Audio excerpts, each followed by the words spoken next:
Pues ya lo han escuchado. Javier, ese testimonio está aquí con nosotros. Javier Paz, muy buenas noches. Buenas noches, Ana. Te agradecemos muchísimo que estés aquí hoy. Yo agradezco que me dejéis espacio para hablar de esto que hace falta, por lo que veo. Nos acompaña también Carlos Sánchez Mato, que ha creado esa organización Que no haya abusos en la Iglesia. Gracias por venir también. Gracias a vosotros por invitarnos. Estábamos escuchando tu testimonio, Javier. Nosotros no vamos a mirar a lo ocurrido cuando tenías 10 años. Eso queda para ti, para tu intimidad. Nos llama la atención, y lo estaba diciendo Carlos mientras veíamos el reportaje, se repite la misma pauta. Lo contaba antes Jesús a través del caso de Daniel.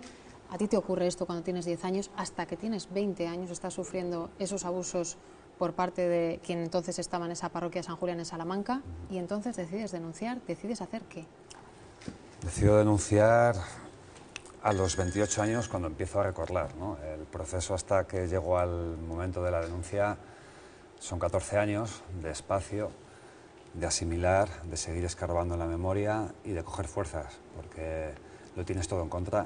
Tienes en contra a la sociedad, tu memoria, tus emociones, y tienes en contra la legislación, ¿no?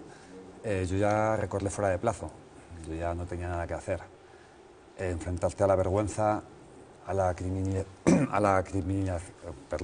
culpabilización de la víctima, que esta sociedad hace como decía Jesús, ¿no? Históricamente el peso cultural que hay, la Iglesia tiene un peso, entonces nos hace culpables. Como que tenías algo también en contra de la Iglesia a la que tú pertenecías. Lo tienes todo en contra. Yo pertenezco a la Iglesia. Yo pertenecía a la Iglesia y no puedo tirar piedras contra la casa de mi familia, la casa de mis amigos, donde me he criado, ¿no? La Iglesia es de todos y somos todos, pero se te pone en contra y tienes un peso que no te deja dar el paso hasta que llega el momento.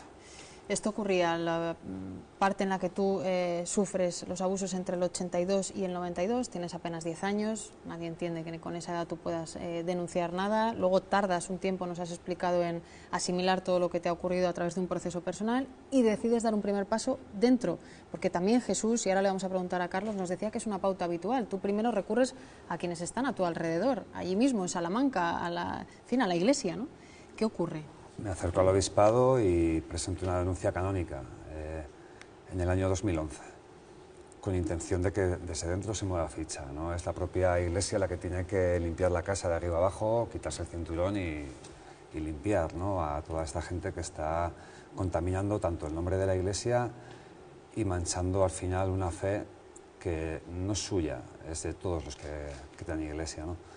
¿Y qué te dicen cuando vas al obispado de Salamanca? Tú dices, estaba en la parroquia de San Julián, tenía 10 años, Isidro López, que es quien estaba al frente de esa parroquia en ese momento, me ha hecho esto. ¿Qué ocurre entonces?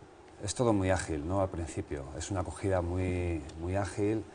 El obispo enseguida lee un documento que yo he escrito durante 2 meses encerrado en una casa en Salamanca y me dice que que el testimonio que le aporto y por todo lo que habla conmigo en ese día, que lo ve como algo cierto, que aunque haya prescrito también canónicamente, que prescribe a los 20 años, creo que de la mayoría de edad, que levantan prescripción, o sea, van a abrir el caso aunque ya, digamos, esté caducado, ¿no? Entre comillas, por los visos que tiene de realidad y por las pruebas que hay, ¿no? Que dice que tiene que actuar, ¿no? ¿Qué pasa? Se demoran el tiempo, juegan con el tiempo, ellos tienen mucho. ¿Y él sigue en la parroquia? ¿Esta persona sigue en la misma parroquia? No, había cambiado ya de parroquia, estaba trabajando se había movido ya varias veces, había habido también algún conflicto en otra parroquia en la que había estado. Y antes de que haya una sentencia condenatoria por parte de Roma, a través de mi denuncia pública penal, le prejubilan para no montar escándalo, para que no haya problemas. Esa es la medida que toman. Y le dejan trabajando en otra parroquia también con menores. Carlos, tú, como decíamos, has creado una organización a la que llega gente como Javier, que primero llama a la puerta de la Iglesia, de su Iglesia, y como nos estaba contando Javier, la primera respuesta es, en fin, casi que ahí te lo comas y tú solo. ¿Esta es la pauta habitual? ¿Es lo que estamos diciendo? ¿Tú nos lo puedes confirmar?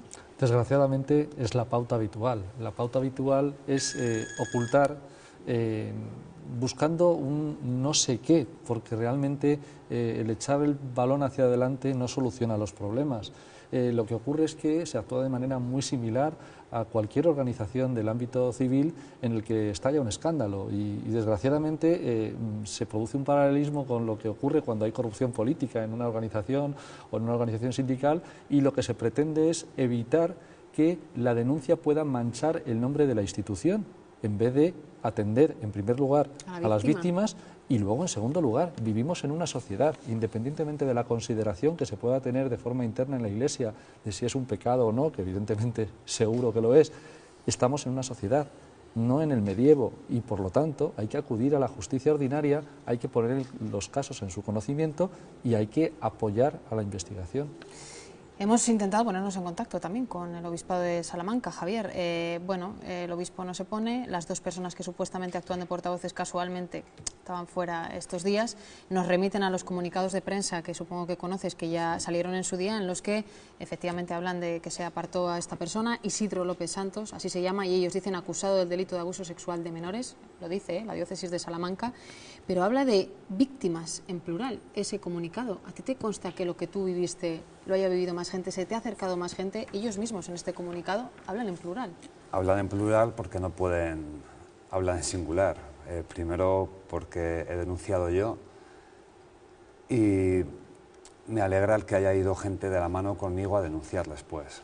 Gente más joven que yo fui monitor, catequista suyo en campamentos y en la parroquia, y han denunciado 2 personas más y han estado hablando con el obispo.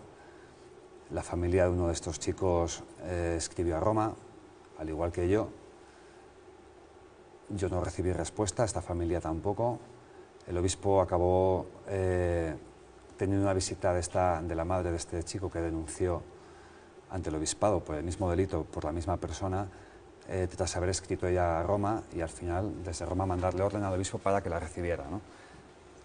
Porque el obispo se cerró en banda. O sea, también le tuvieron que llamar desde Roma, una vez más, lo que ha ocurrido con Daniel. Para que atendiera a esta mujer, pero aún así no se efectuó justicia. Hubo un falso proceso al principio, iniciado en mi caso, que este testimonio, este dato lo tengo a través de un sacerdote amigo que me ha ido informando de que el proceso que me había comentado el obispo, que estaba en funcionamiento, abierto, era mentira, era falso. Empezaron luego otro proceso y hasta que hemos llegado al punto de hoy, al día de la sentencia.